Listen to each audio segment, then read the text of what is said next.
Previously on Bishop's Garage.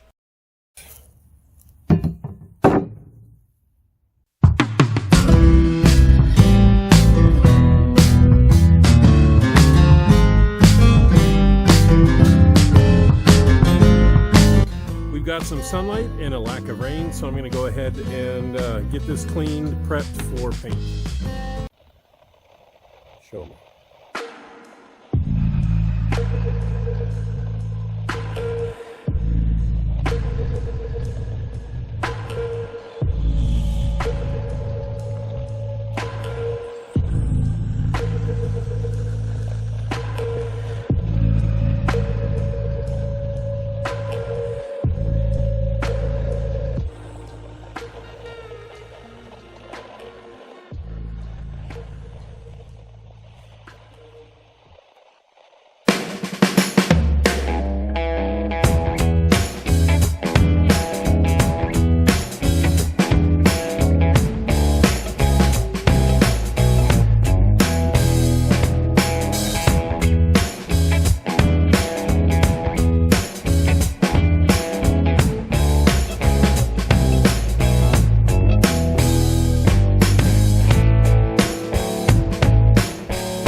Yeah, you can see that carb cleaner stuff's pretty strong.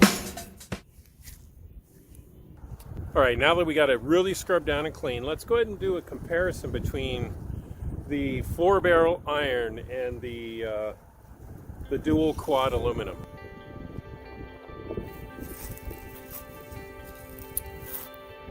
And here's our iron, rusty of course.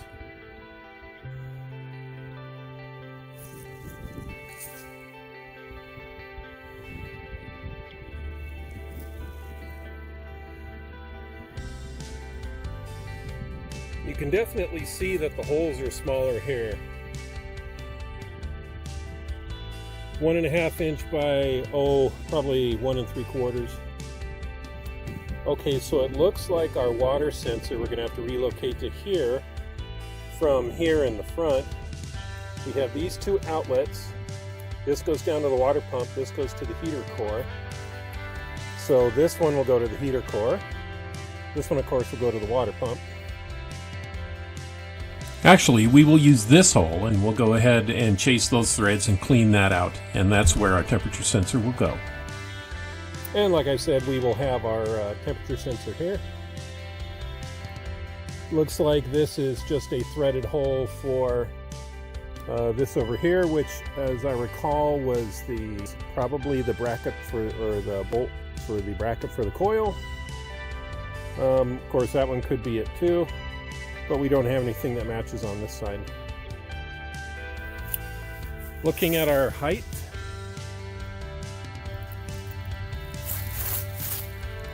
we're pretty darn close. It looks like the original 4-barrel is a little taller maybe even. But we do have an adapter coming for each one of the 4 barrels here. That'll lift it about 1/2 inch. We may add another 1/2 inch spacer. We'll kind of see what kind of fuel delivery we have when we start tuning this thing once we get it running. Okay, we're just going to do a spritz of WD-40 in here as a lubricant as we chase these threads down. I usually go 1/2 turn and then back 1/2 turn.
All right, so we've chased these down.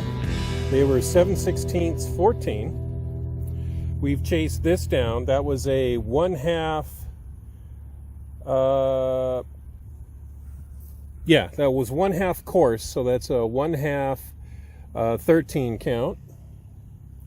And now we're going to chase down the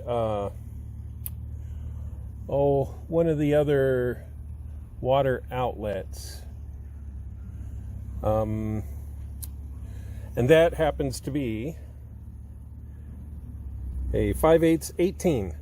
This is the one that came out of the old one. So I've just gone and I've checked the threads against that, and they match just fine. See, the old one is over here.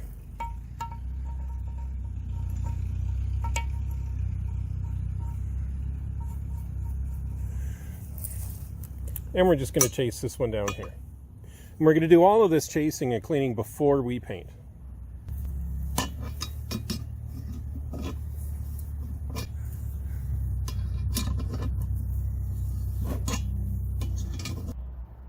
We've cleaned everything, we've chased everything, and we'll give it a spray.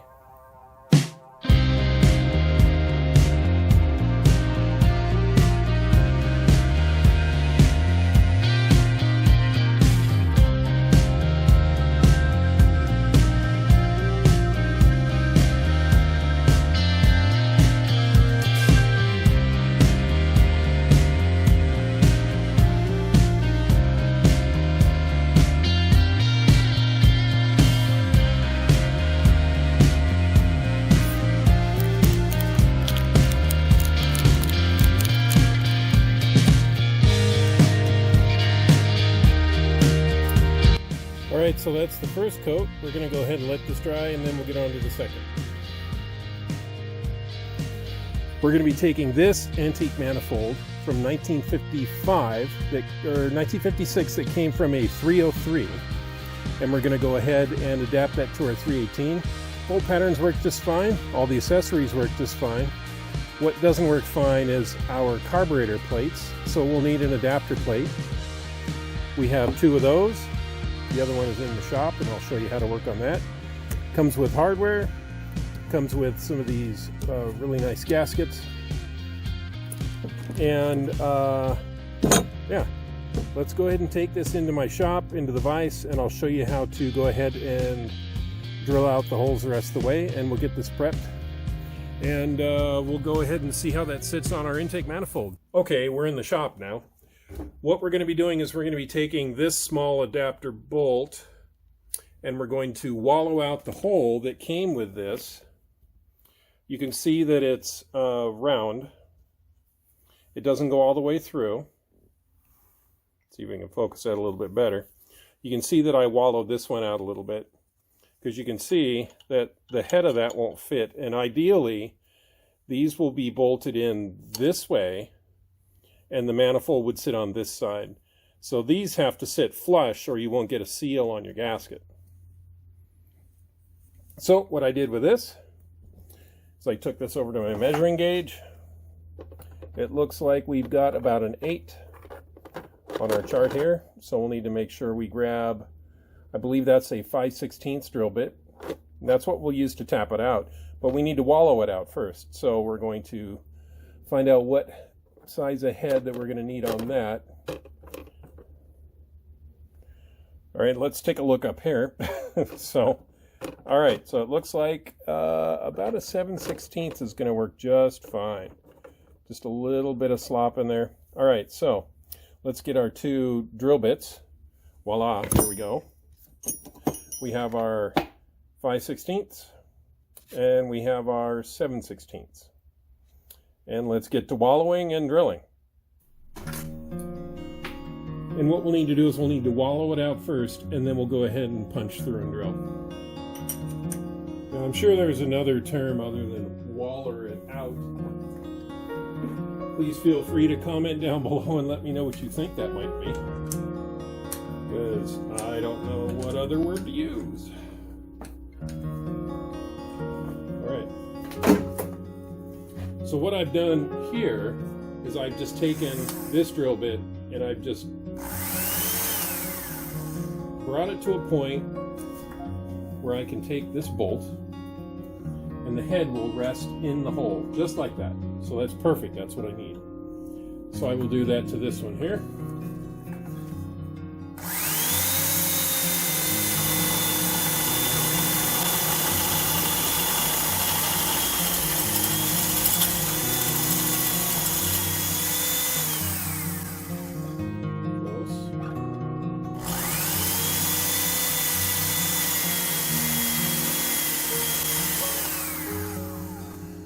See how we're doing? So you can see that we still haven't penetrated, but we do have a nice pocket for our bolt to rest in now. Same thing on this side. Bolt can just rest in there and go flush. So now what we need to do is we need to just punch this out the rest of the way. It's fitting I'm using a drill from probably the 1950s.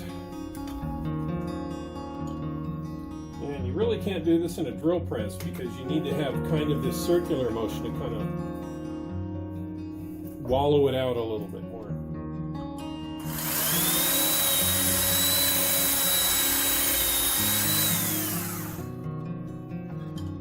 All right, goes in flush.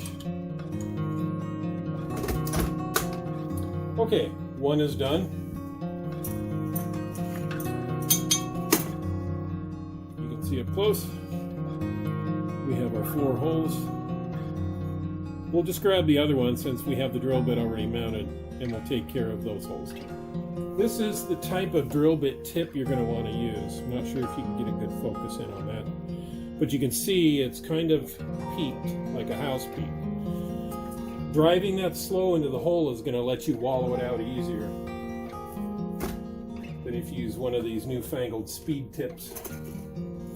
It'll just catch on the metal.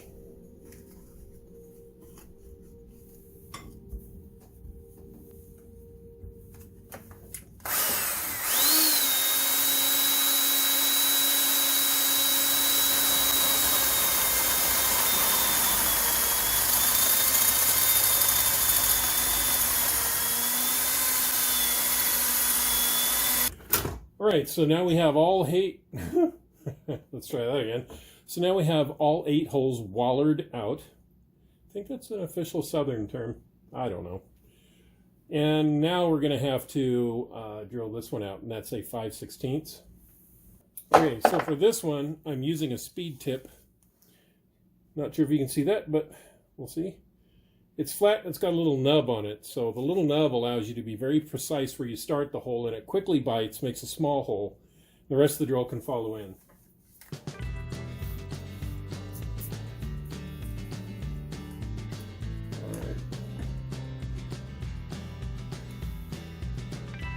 Oh, and also because we use the dome style drill bit on here, it's given us a beginning spot for this drill bit to bite into.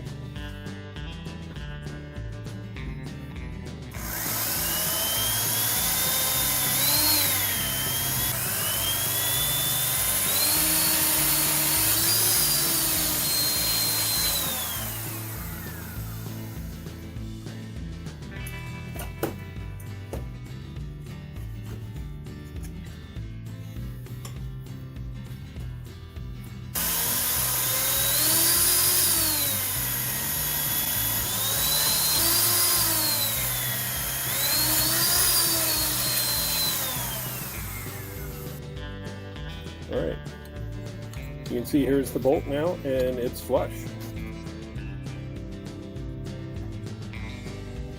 Because you don't want any part of that sticking out, because then it will keep your gasket from working properly.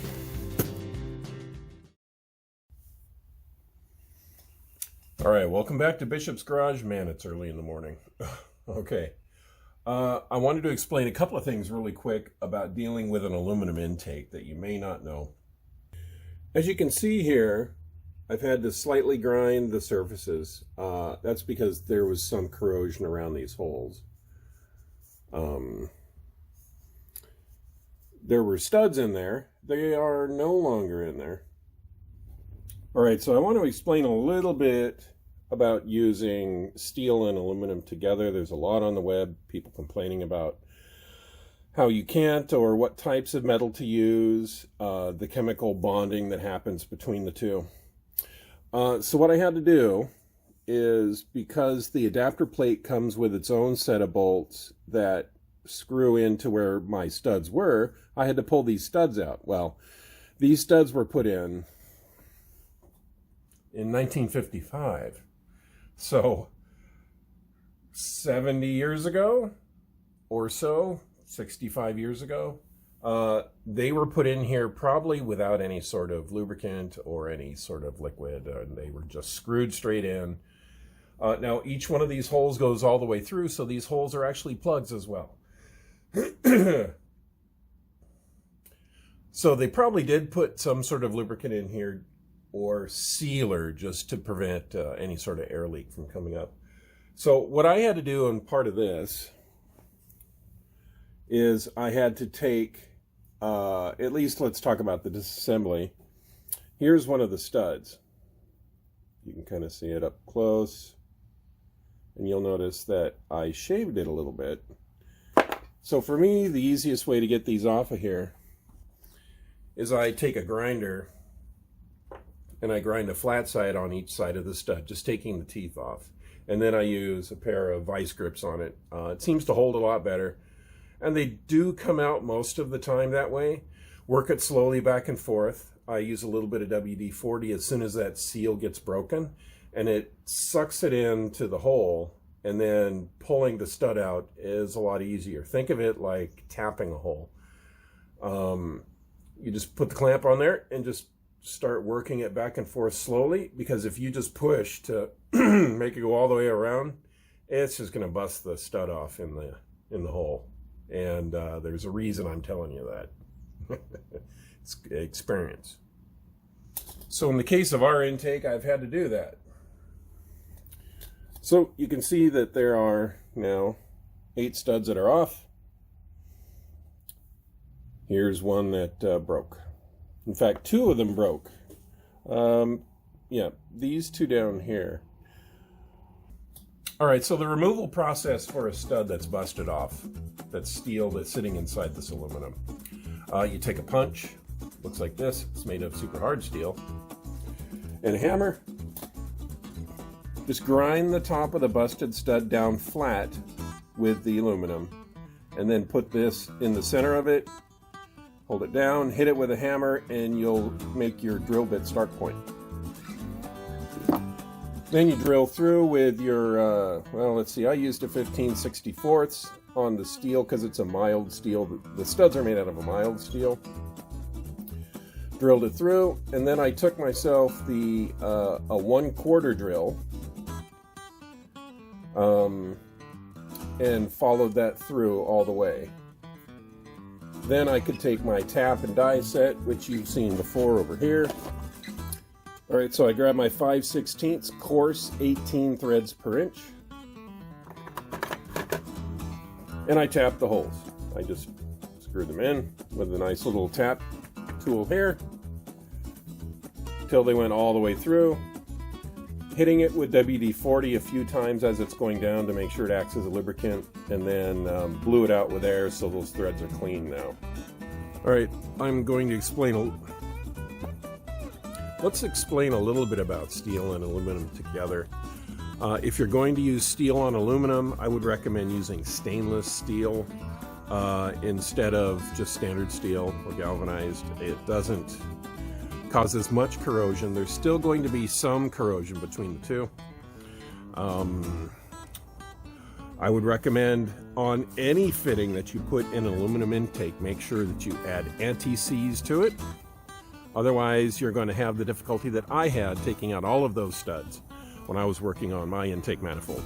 So, advice to yourself for the future, use anti-seize on any of your fittings that you're going to put on your aluminum intake manifold, and you will thank yourself. Your future self will say, great job, past self.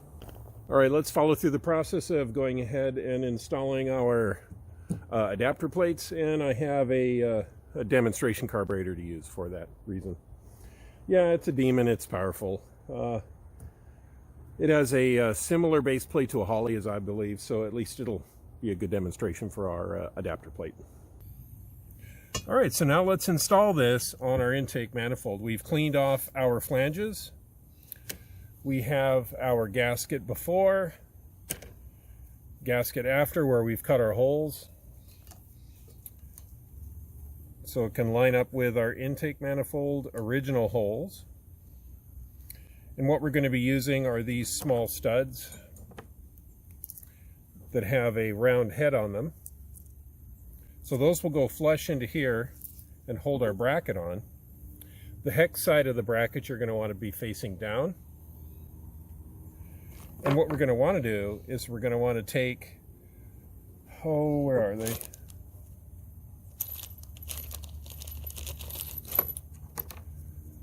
All right, so each one of the carburetor studs comes with this kind of bolt that's hex on one side, kind of a cup. You want to pre-insert that into here. Now, this may look a little more complicated. Let's do it this way. Put each one of your bolts on here.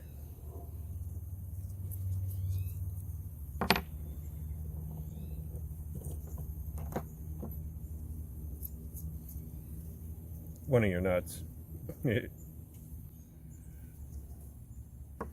Take a look at your carb, see which bolt hole it uses, either outside or inside. Our demonstration Demon carburetor uses the outside one, so we're going to go ahead and go with that. Take your plate with your hex nut fitting.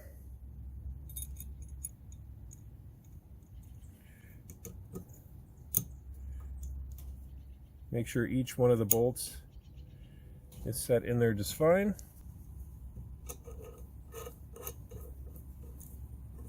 Or nuts. Run your bolt down so it's just finger tight. This is just to pull the nut up into the slot.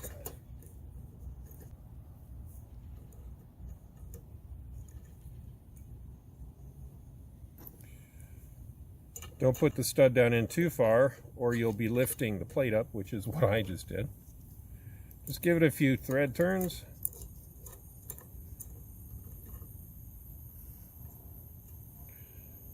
Now we'll go ahead and run our plate holder downer bolts.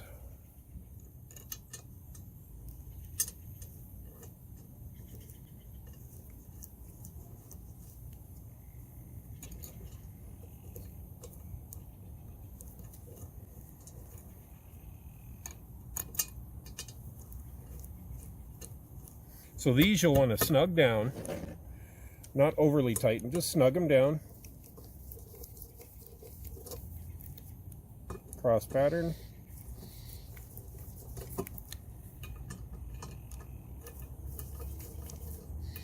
Check, make sure that none of these are bound.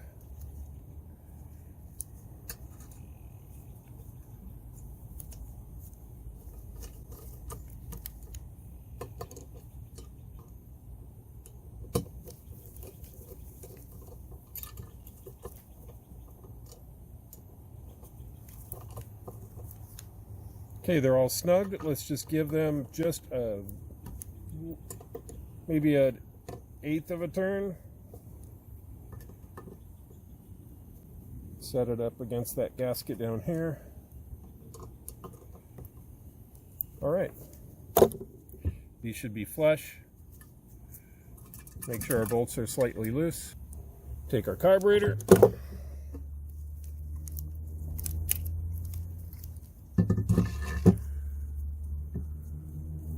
Make sure we're level. Yeah, we are.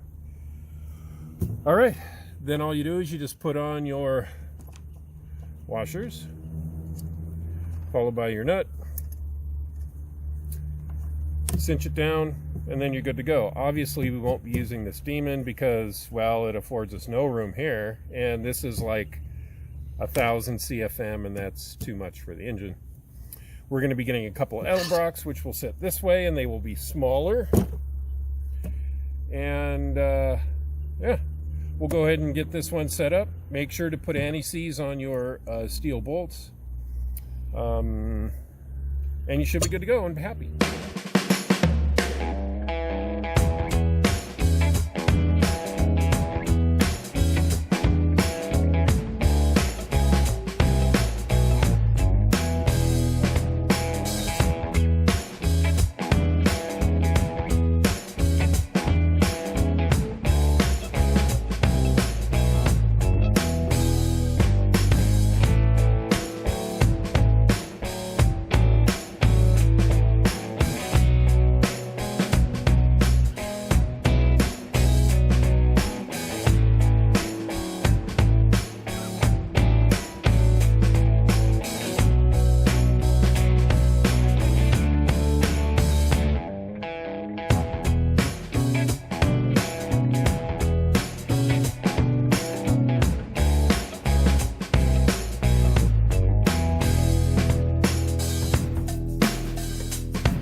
Okay, thanks for hanging around with Bishop today at Bishop's Garage. It's been a pretty busy day. I know the video is a little bit longer than normal, but we had a lot of information to cover, and I wanted to make sure that I got you some accurate information and some practical work. Down below, I will go ahead and put a link for the adapter plates that I picked up for the intake manifold, and maybe some extra information about aluminum versus steel and stainless steel and what have you. But thanks for coming by, everybody, and well, if you like what you see, go ahead and click subscribe, leave a comment, click the little bell if you want to see when I post any more new information. And well, thanks for coming by again. We'll see you.